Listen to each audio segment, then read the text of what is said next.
పర్యావరణాన్ని కాపాడాలని జంట నగరాలతో పాటుగా తెలంగాణ రాష్ట్ర వ్యాప్తంగా ఎక్కడైతే చెరువులు ఆక్రమణకు గురైన సమాచారం ఆ స్థానిక ప్రజలకు తెలిస్తే చాలు, దాన్ని ప్రభుత్వం దృష్టికి తీసుకురండి.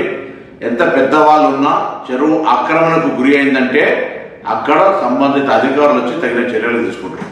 ఈరోజు సమాజంలో మన బాధ్యతగా మనం భవిష్యత్తు తరానికి ఇచ్చేటువంటి వరం ఇది.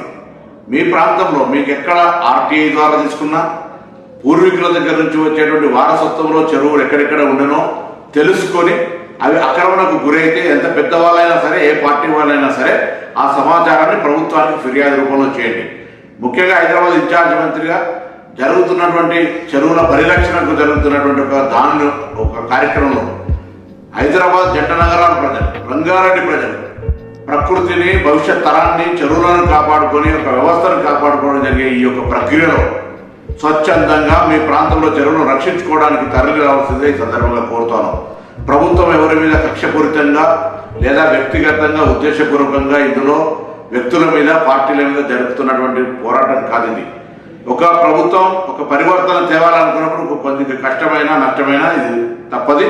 కాబట్టి మరొకసారి చెరువుల పరిరక్షణకు తెలంగాణ ప్రజాపాలన ప్రభుత్వం తీసుకున్న నిర్ణయానికి ఎక్కడెక్కడైతే చెరువుల ఆక్రమణకు గురైనయో వాటన్నిటి సమాచారాన్ని సంబంధిత అధికారుల దృష్టికి ఫిర్యాదు రూపంలో తీసుకురావాల్సిందిగా అందరికీ విజ్ఞప్తి చేస్తాను.